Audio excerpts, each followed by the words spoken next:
Cooper, everybody. Heidi Cooper. That was fantastic. That is not an easy song to sing. You did an amazing job on that. That was fantastic. Awesome. I have a special place in my heart for Heidi as our guest musician. She was the guest musician on my first talk as your new minister near the end of last year. And I just always have felt a real connection with Heidi, especially since, if you remember back in that time, it was transformation was our topic, and I did the butterfly effect, and I had always kind of, her promo picture, she's got this beautiful drawing of a butterfly on her arm. I thought it was tattoo. So I wanted to see it today, and she's like, no, it was a drawing. It's not a tattoo. I don't know. I was like, oh, I really like that. So anyway, express yourself, huh? That's what we're here talking about today. That's what we're here discovering today as we culminate the month of discovery, our topic, and the 4 virtues from Tobin Hart's book, The 4 Virtues. And the 4th virtue, which is what we're going to dive into today, is on creation. And so I'm going to ask you all to take that in right now, creation. What does that mean to you? I mean, that can be a pretty big, powerful, out there word, creation. I mean, if we really think about it, all of creation. And that if you think of creation, big picture, and absolutely everything that you can possibly imagine right now in your conscious awareness to what fits into that big picture of creation, and then now go within, you are a creation, and you are a creator. So that's pretty amazing. I think that's pretty amazing. I mean, some of you who are parents, I mean, think about that. You and what other person created a human being? That's pretty amazing in my mind. That's pretty amazing. We create all the time. You're creating right now. You're creating right now. And you're creating right now. And I could keep doing this for the next hour, but I'm not going to, I promise. So I have to tell you, express yourself. We're going to dive right into this, and I'm just going to go feet first. I woke up feeling frisky this morning. This kind of weather makes me feel frisky. My husband knows it. It's just crazy. So I'm just going to... I mentioned that one Sunday before. I'm just going to dive right in. There is this beautiful soul that helps me out every Saturday when I go into Office Depot. And her name is Julie, too. That's not why I think she's a beautiful soul, but her name is Julie, too, so it's really easy for me to remember her name. And she and her family actually go to a Center for Spiritual Living, not here. She doesn't live here. She lives in a different town, and they go somewhere else. And actually, the founder of Mile High, Fred Vogt, married her and her husband. And she, works with me and sees the stuff that I do. And one day she had just kind of asked, so you're a minister, right? And I said, yeah. And because she had a really bad week and was talking to me about something, and we just kind of worked something out. And so now every time I see her on a Saturday, she has something extra special to share with me. So yesterday, I have to pass this on to you. She said, I've got something for you today. And I said, you do? What is it? And she said, I want to tell you a joke. She said, it's the craziest racist joke, or not racist, sorry, racy. It's the probably like, oh my God, no, racy, not racist, sorry. And she said it's the craziest, raciest joke. And Fred Vogt said it from the podium, and I just couldn't believe it. So I want to pass it on to you. And I was like, okay, I can't wait to hear this. And she said, so how come the Baptists don't have sex standing up? And of course, I already knew the answer to that joke because I was raised Southern Baptist, I know the answer to that joke. And I looked at her and I said, because it's too much like dancing. And she said, oh, yeah, that's right. And she said, can you believe he told that? And I said, yeah, actually, I can. And I said, I've probably told worse. But to me, I want to start out with that because to me, it's all about expressing yourself, right? I mean, that joke is kind of like about expressing yourself, I think. So we're diving into the 4th virtue, the creation. To me, it's all about having a voice and allowing this voice to show up in your life any way that you so choose for that voice to show up in your life. And it may show up in one way today, and it may show up in a different way tomorrow, and it's all about us being consciously aware enough to even understand how that voice wants to flow through us. Osho says this about being creative. To be creative means to be in love with life. You can be creative only if you love life enough that you want to enhance its beauty, that you want to bring a little more music to it. and a little more poetry to it, and a little more dance to it. And so Bob Luckin, who I want to quote, that Foster shared his writing from, goes perfectly with what Osho, I think, was saying. Bob says this: I worked on a suicide prevention line for several years.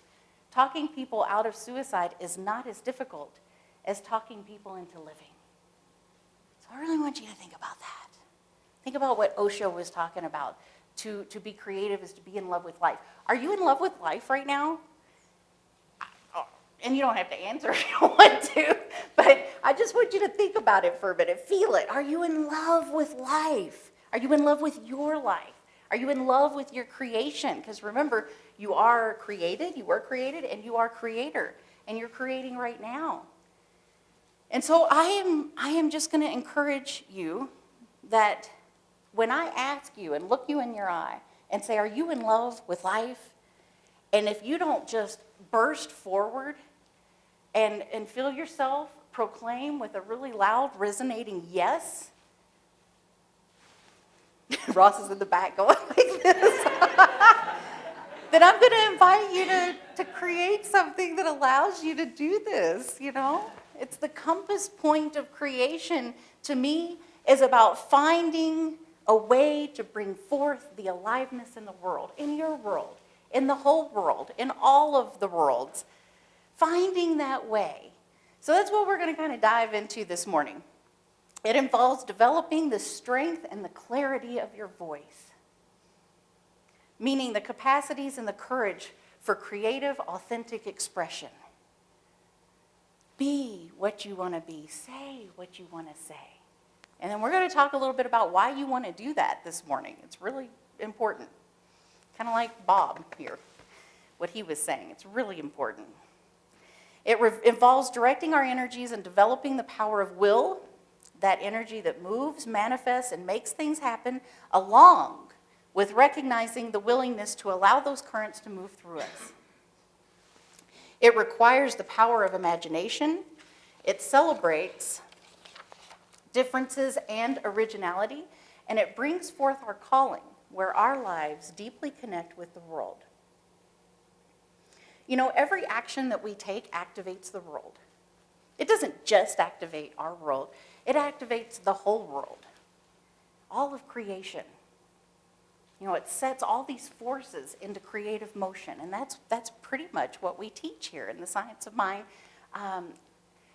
principles. You know, what we believe manifests. What we invest our energy into, we create. We're creating all the time. Goethe offered this advice on that. Whatever you think you can do or believe you can, begin it. Action has magic, grace, and power in it. And so I'm going to share something with you, and I really want you to think about it for a minute. I'm going to share a sentence. Mystery becomes manifest in the moment of creation. Would you guys agree with that? Mystery becomes manifest in the moment of creation. Meister Eckhart says we are all meant to be mothers of God. We are all meant to be mothers of God. We are midwives to the divine, bringing forth the many from the one. We midwife mystery. We midwife divinity. We midwife all of that in ourselves through our creative expression. We are both the matrix and the womb out of which life flows and evolves, and we are its manifestation, its child. We birth ourselves and the world through creative impulse. Now, you just try to have a ho-hum day after thinking about something like that. You just go and try. It's just impossible. Think about it. So when you get up in the morning, or when you do your moment of breath work, or when you become awake and aware that you are alive in this creative universe that we know it to be, when you do that, does that awareness come over you? You know, that we're midwives of the divine? I invite you to take that in your contemplation time and in your prayer work, because it will be impossible to have a ho-hum autopilot kind of day when we take that in.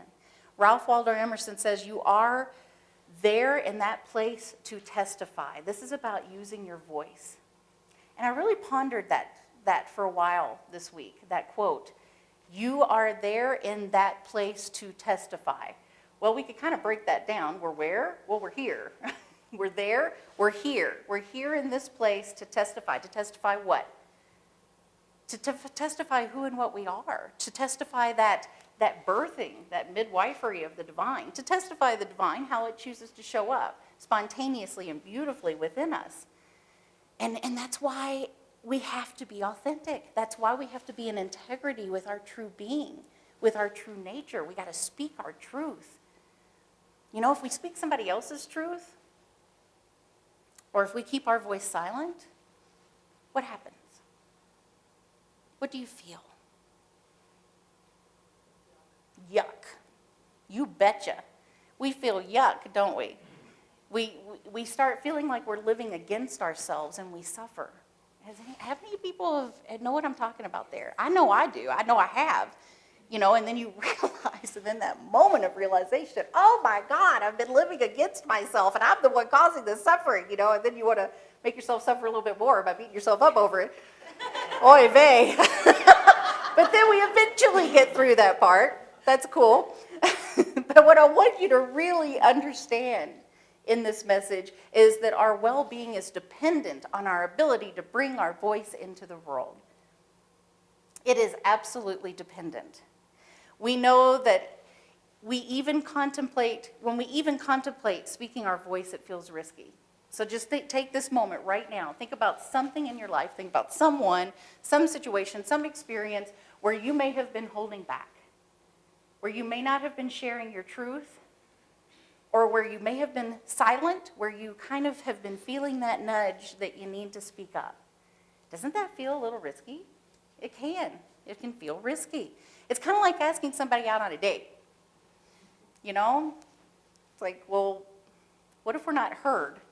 Or worse yet, what if someone may not like what we have to say? Oh, yeah. That can be tough. We just don't know how things are going to work out, so we avoid the anxiety of uncertainty by staying in our own familiar responses and routines and doing what we do best to keep things, including ourselves, as they are. You know, don't rock that boat. And we have a word for that in Science Mind. It's called autopilot. I don't recommend it at all. I do not recommend it at all. Bernard M. Baruch says this: be who you are and say what you feel, because those who mind don't matter, and those who matter don't mind. Remember that quote when it comes time to share your voice, speak your truth, or whatever it is that you know authentically is you, that's desiring to come out, but you're feeling a little risky. Just remember that quote. You know, and back to that idea of don't rock the boat, you know, I got together with some ministerial girlfriends last night. It was really awesome because I don't have the opportunity to be able to get together with girlfriends very often. And, you know, I don't know if you guys know what happens when girls get together, but I know you girls do, and it's just really powerful. You know, we covered just about every topic known to man last night, and did it and laughed hysterically and had a lot of renewal and rejuvenation and just aliveness come out of us and that sharing. And one of the folks that was there shared how something was coming up for her husband, and he's known his truth and his authentic self and what is there for him to give for a long time, and he knows what it is. And I'm just asking you to follow me in this story for a minute. And, you know, when we work hard to accomplish and achieve a particular goal, and we get there and we're like, we've arrived, and then we figure out, okay, well, what's the rules in this game plan? You know, how are we supposed to play? Well, in the sandbox, now that we've arrived at this thing, and where he's been has not allowed him at all. There has been zero opportunity for him to give of his gift. Yet it matched, the position he's in matched what he worked so hard to accomplish. But it has been sucking his soul dry. And I know that you guys probably know what I'm talking about. Because whenever that voice would come up and when that urging would come up to teach, I mean, his skill and his gift and his talent is teaching. And he had not had that opportunity to do so until some of the teachers in his center were off and he got to sub in some of the classes, and it ignited that fire again to the point where he could not put it out. And so there's a lot of change going on in their life because of it. You know, he's decided to candidate and become a pulpit minister, and it's looking pretty good for him. Like, he's going to get the position, and that means they're going to be moving away. And so this dear, beloved, precious friend was sharing with us how much their life is going to change if that were to take place. Yet there's this thing that happens when we are called to become alive and to activate that which is authentically drawing at our soul. And this thing that happens is, remember what I said a little earlier, that when we create, when we do this, it actually impacts all of the world.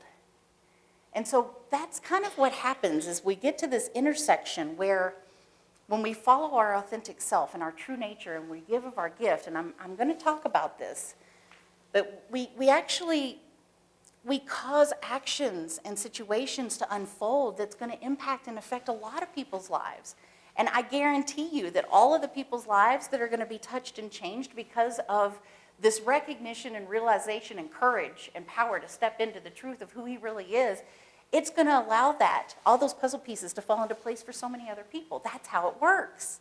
That's the magic of what we were talking about just a little earlier. So we are there in that place to testify, like Emerson said, even when it feels risky. And so has any part of this encouraged you to maybe show up a little bit more authentically in your life right now, or to have a voice, or just has any kind of light bulb come on for you from the sharing so far this morning of, ooh, I'm feeling it, yeah? I'm seeing some hands back there. So this is one of my most favorite offerings from the Bible. It's the Gospel of St. Thomas. If you bring forth that is let me start over. If you bring forth what is within you, what you bring forth will save you. If you do not bring forth what is within you, what you do not bring forth will destroy you. Just like it was sucking his spirit dry. He was purposefully restricting that which wanted to flow gracefully and beautifully and magically and wonderfully out of his life. He was purposefully, I'm talking about my friend here, purposefully putting that on hold because it didn't fit in the paradigm or the rule set of where he was. And he was trying to make that work for him. Who has done that? Tried to make that work and tell yourself, oh, I can be happy with this, and oh, I'll just look at it this way. And you know what it is that we tell ourselves when that's going on. So that's how if we don't bring forth that which is within us will destroy us. But let's focus on the other part. If you bring forth that is which is within you, what you bring forth will save you every single time. That's what I meant. Our life is dependent on allowing our authentic, true nature self to come forth and to give ourselves a voice. The amazing thing is that every action we take activates the world, and it sets those forces of creation in motion. It's just like a pebble being thrown into the pond, and you can see our actions in that moment and how it moves out. So this movement that he is creating is going to do that for others. There's a Native American elder, Black Elk, that says that, there's a little bit more to having a vision. There's a little bit more to knowing it, because we can know it all day long. Black Elk says that having a vision is not enough. For a person who has a vision, you do not get the full power of that vision until you perform it on earth for people to experience. The power and the medicine comes both to us and to the world when we bring forth our authentic voice and take action in the world. So there's that intersection too. We got to know it. We get the conscious awareness of it. We get the pangs. We get the burst forth. But if we don't do anything about it, it's going to do what? It's going to fizzle out, and it's going to suck our soul dry. We really don't want that to happen. I have this incredibly beautiful quote. It's a plaque that I have kept in my car for many, many years, and I absolutely love it. It says, and it doesn't say who said it, so unless you guys know, as far as I know, it's anonymous. But it says a bird doesn't sing because it has an answer. It sings because it has a song. You see, we don't give of our authentic self. We don't have a voice because we have an answer to something. We do it because we can't not do it. Well, we can sometimes try, but that's suffering. We can't not sing our song. And so Ellen, who I love dearly, Ellen DeGeneres, on her show, it's like the only thing I tape. I tape Ellen's show and I watch it. And she's amazing and wonderful, and I aspire to be in her position. And that is the position to be kind and help others all the time. And she had a pianist on her show this week. And he was homeless while he was a teenager. He came from a family with a lot of brothers and sisters, and they had financial crisis, and they all scattered, and so he kind of grew up as a teen living on the streets in the city. There's just this song, though, that was in his soul, and that was playing the piano. He loved to play the piano more than anything, and he played the piano all the time. Anytime he could get around a piano, he played. He would go to school and just play the piano every single time he could. Now, I'm telling you this because recently he played at Carnegie Hall. So this boy was homeless in high school, and he's now he's actually in junior college right now, but he just played in Carnegie Hall. His name is James. And you see, he's a bird that sings because he has a song in his soul. And because, you see, he played the piano because that was what was in him to do. And he didn't really get caught up because she interviewed him, and I just loved hearing what he had to say. He didn't really care all that much that he was homeless. The only time he really cared is a lot of times he slept in the back of pickup trucks, and sometimes the person would come out that owned the truck and would start it up and like take off while he was still asleep in it. That was a bit of a bother because he would end up at the other side of town or something.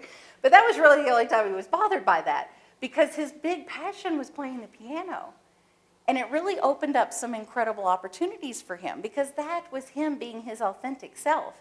He discovered not too long ago that his music room was left open 24 hours a day, so he started sleeping in there. And a teacher found out and helped him write some scholarships to get some money so that he could live in a dorm. And so now he is in college attending on a music scholarship. And Shutterfly actually heard about his story, and they just awarded him $25,000. You know, this is the magic that happens when we do our authentic self, when we are being what we're meant to be, and we let our voice out. It's just a wonderful, you know, that feeling, that difference, when we do something because of a song that's within us and it's coming out, you know that feeling. Take a moment to just really think about that. Your truth, your authentic self, that passion that's within you, what you love to do, what makes your heart sing, all of that. Think about that right now. Think about how you feel and how you look and how your feet are just barely not even touching the ground when that's going on. And now think about what you feel like when you feel like you have to do something or you must do something. It's totally different, isn't it? Totally different feeling. So my point of having you do that is I encourage you to go more towards the passion part, the freely given part, singing the song that is within your soul. And spend less energy and investment on that which you feel you must do or you have to do, because there is this special magic that's within you. There is that wants to be given and wants to be shared. There is that passion that's within you. And the world needs it, or it wouldn't be within you to give.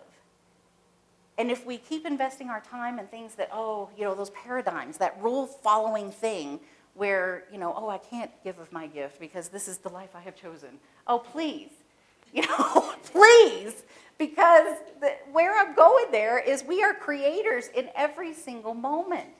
So you think you're stuck, you think you signed up for some life, and oh my gosh, this particular life you're in can't allow you to give of your gift, and so you're just going to live with that or deal with that as it's slowly sucking your soul dry? No.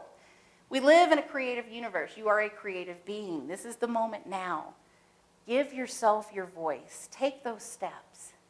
It's really a beautiful thing. It's all about this, what is probably known as the most famous quote in literature. Now, go with me on this. Living consciously, no, this isn't the quote. I'm building up to it, sorry.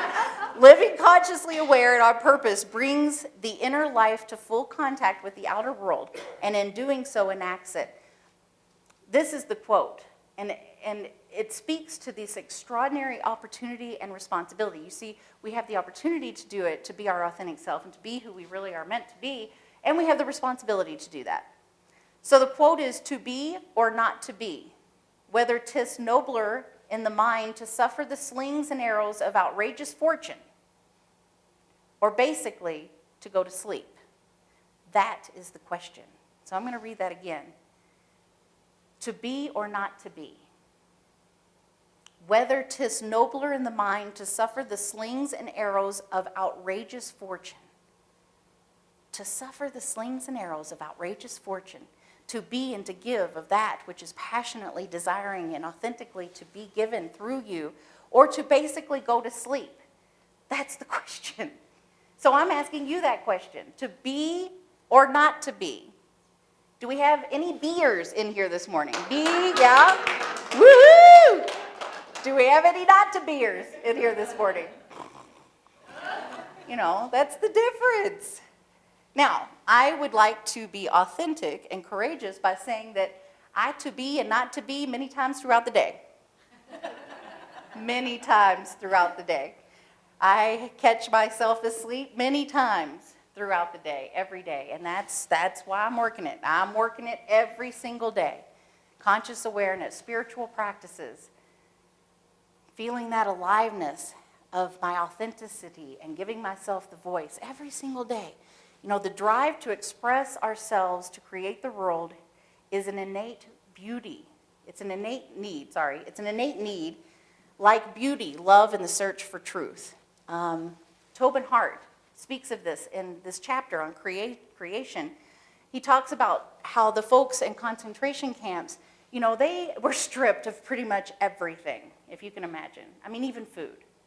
A lot of times clothing. They were pretty much stripped of everything.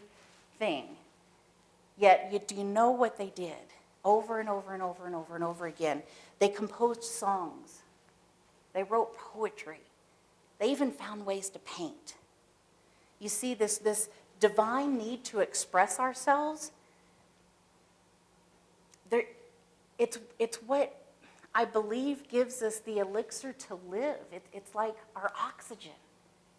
And when we don't allow that to come forth and come through us, we're depriving ourselves of that oxygen and that elixir of living life to the fullest. Viktor Frankl, who was also in those concentration camps, suggested that these activities you see that they did, the writing of the poetry, the painting, the writing, the creating of songs, they weren't consciously planned. It's not like everybody got together and said, okay, this really sucks and we really hate it here, but how about everybody create a song? That's not how it worked. You see, they spontaneously came out of them. They were outpourings from this deep current, that creation impulse that we have within us, that song that's within us, the bird that sings because of the song and not because there's an answer. There was no answer to that particular situation. There just wasn't. But their soul had an answer, and that was to sing, to create poems, to paint. And so that brings me to this next part of the creation chapter in his book, is surrender.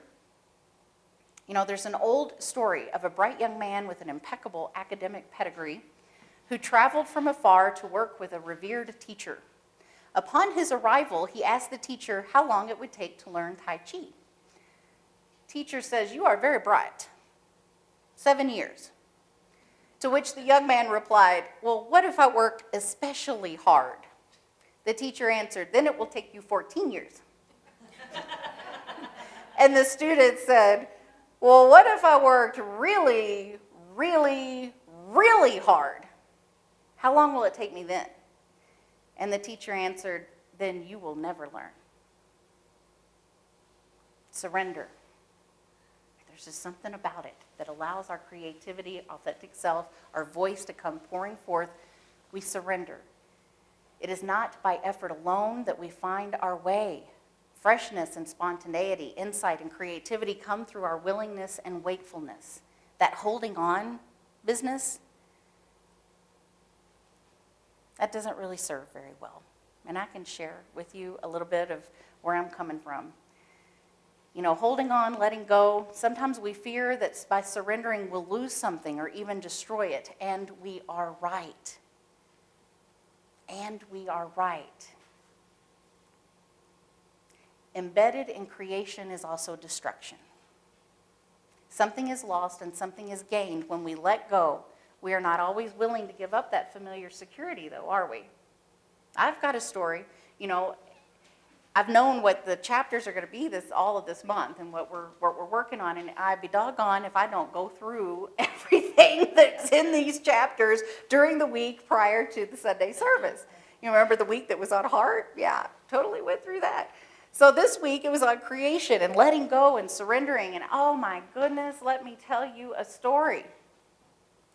So, you know, we relocated here and we moved, and the only area that still had boxes and unpacking to do and organizing and all that was my office.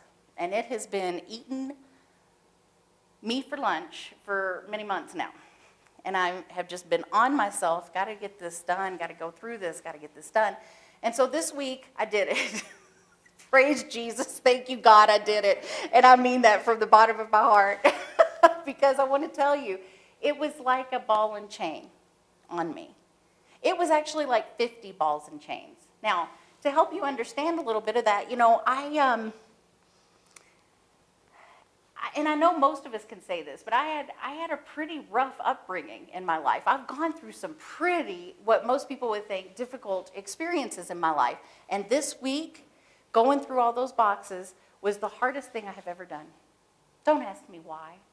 Actually, ask me why, because I'm getting ready to tell you. Why? Yes. Well, it has everything, I think, to do with what Shakespeare once said.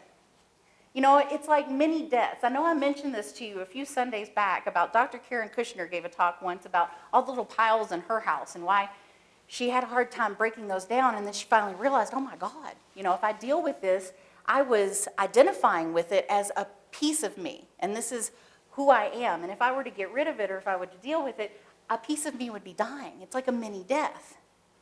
Well, I had not many deaths. I had what felt like big major deaths all week long. And I think that was why it was the hardest thing for me to do. And Shakespeare said once, we all owe God a death, so we owe it to ourselves to practice for the occasion whenever possible. I thought that was pretty interesting.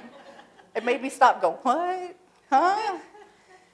And Tobin goes on to say, when we consult our own death, we have the chance to deeply experience impermanence and then stop wasting time defending and propping up the identity and the stuff that inevitably passes away. Oh my God. Do you know how much time I have most likely wasted in my life defending and propping up the identity of the stuff that has just been the ball and chain of me for so long? And no matter what, though, I got through it this week.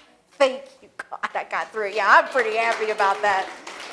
Because, you know, yeah, Tony's like, thank you.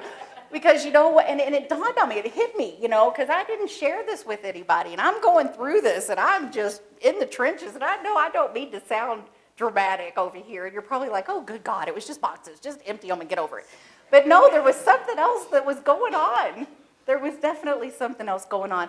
And this visual at night, one night, when I finally told Tony what was going on, this ball and chain, you know, like I said, like 50 balls and chains. And then I discovered it doesn't matter what the ball is. It doesn't matter where it came from.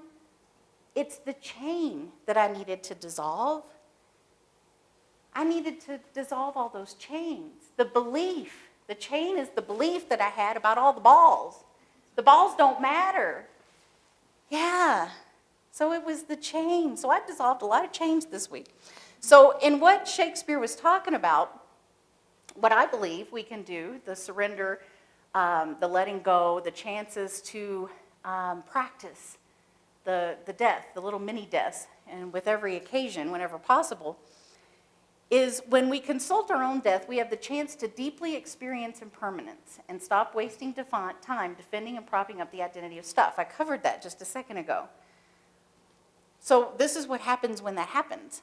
we surrender and our priorities are rearranged and reaffirmed. You're probably going to laugh at me.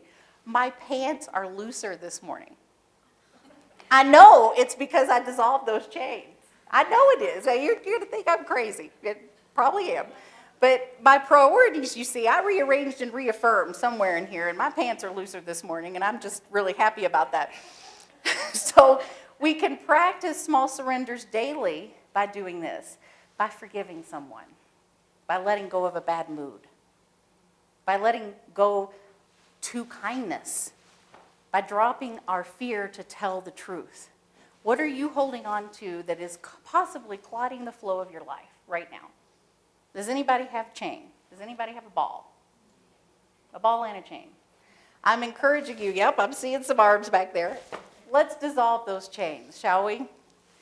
What do you hold yourself back from saying yes to, but are most deeply drawn to? Now, there's a different way to ask it, isn't it?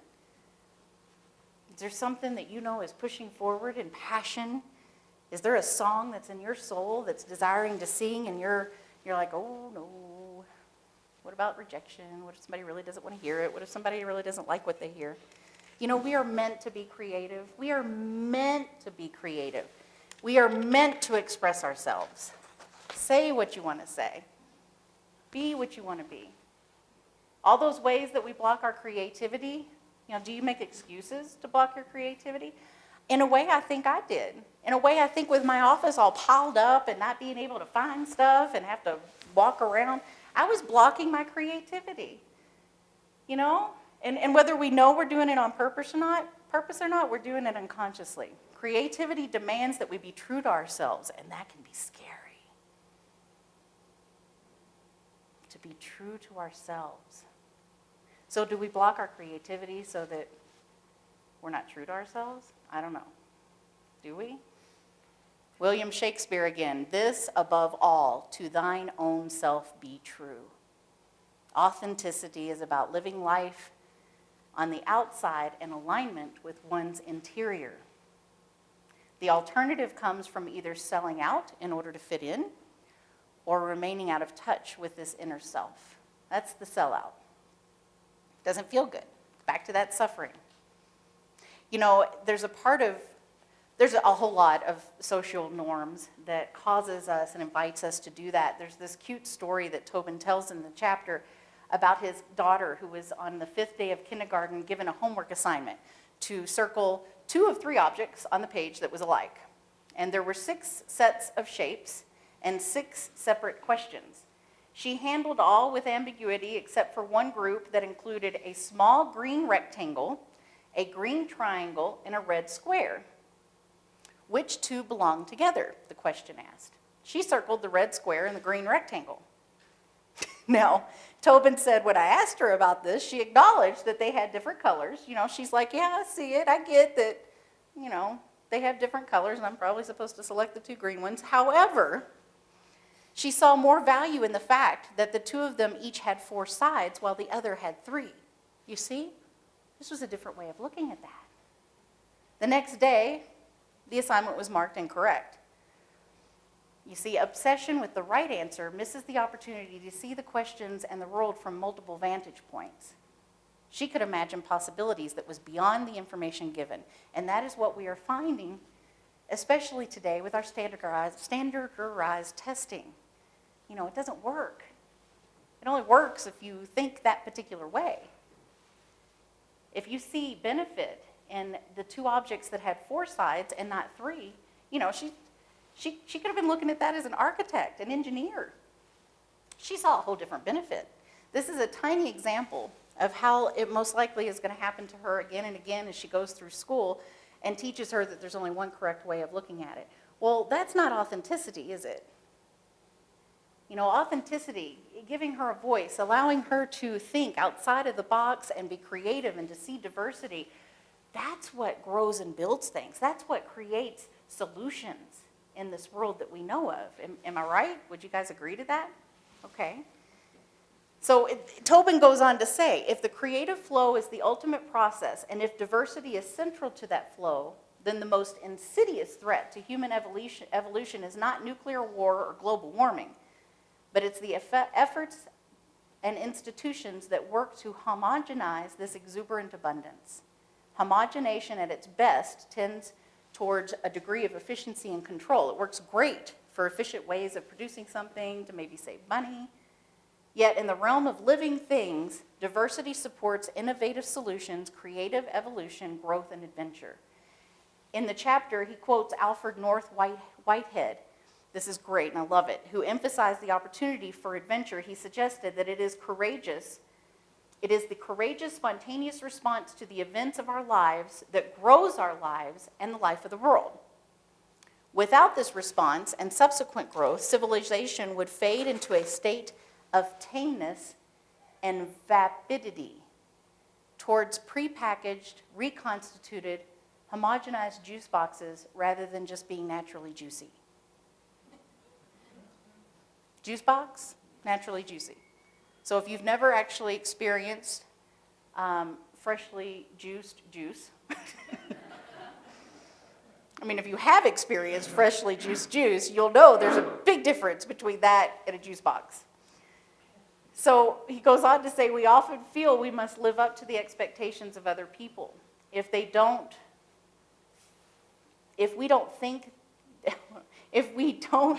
they will think less of us. So if we don't live up to these expectations of these other people, then we believe that they're going to think less of us. And deep down, our fear is that we won't be loved. The challenge of being authentic and having an original life is to find our center of gravity in the midst of cultural norms, expectations, and roles. You know, it's said that our calling is not decided by the use of, say, for example, Hogwarts sorting hat, you know, where it directs us to the next destination, Gryffindor, if you put the hat on. You know, you put the hat on in that movie, and then in that book, it tells you where you're supposed to go. We don't get the hat. We don't get the hat. But what do we get? We can discern through prayer and meditation, intuition, and sometimes that vision that Black Elk was talking about. So what's calling you forward? What is calling you forward? Thoreau explains it like this, and I love this because he talks about the wilderness. Thoreau says, I went to the woods because I wished to live deliberately, to front only the essential facts of life and see if I could learn what it had to teach, and not when I came to die discover that I had not lived. Do you guys follow? Did you follow that? Because it spoke to me profoundly. You got to go to the wilderness. You got to go to the within. You got to listen to the passion and the authenticity and the song in the heart that desires to be sung through you, so that, and like Thoreau said, so that when you come to die, you don't discover that you had not lived. So the wilderness has depth, you know, depth, deep woods, deep sea, challenge, deep love, deep loss. The wilderness is alive and authentic and real, and it's close by. It's right here. It's right now. It's right here in this room. It's beneath the surface, though. You see? It's not like the hat that tells you where you go. We have to be willing to pay attention to it and open up to it, to receive the wisdom and the guidance. It is as much, if not more, on the inside of you than it is on the outside. It is not prepackaged. It is not gated. It is not a reconstituted juice box.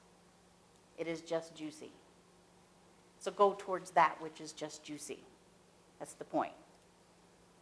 And just know that it can be in everything, like a difficult person or a tough situation. The resistance to speak your truth.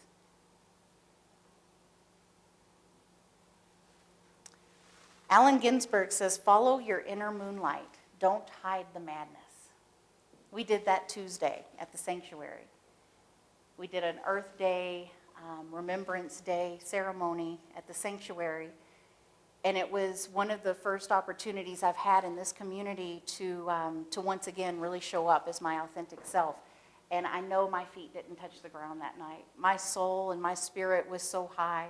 I showed up in full goddess wear and did this ceremony and called into the directions and sang and drummed and danced to my heart's delight. And it was unreal at how happy and passionate and alive I felt.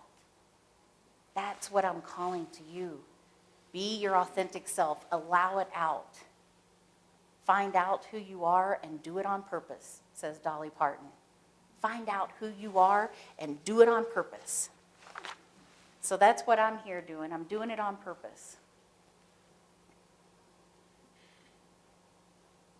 Life is the spiritual curriculum that Thomas Merton hinted at when he said heaven's gate is everywhere.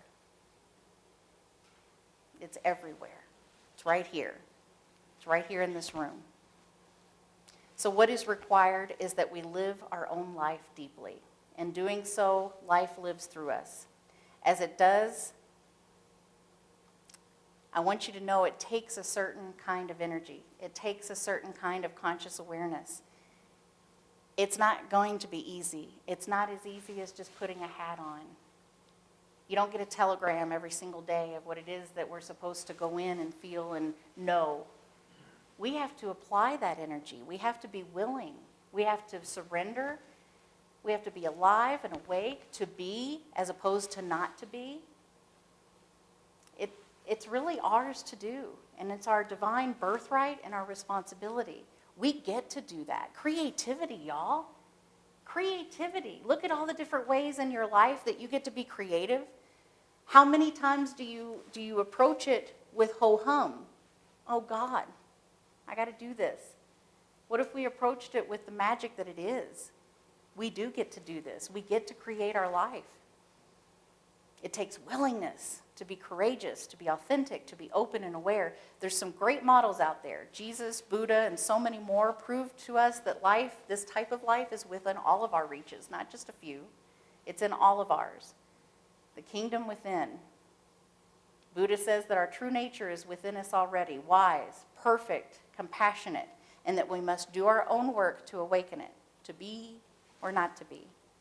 And so bringing a close to this wonderful book and this experience of our 4 virtues, the 4 essential virtues that we covered this month: presence, heart, wisdom, and creation. You know, Tobin says that they all form a matrix for growing our humanity and finding our way. I know that as of today, I have found my way more from having this experience this month. Say what you want to say. Express yourself, and show me how big your brave is. Show me how big your brave is. Let's close in prayer.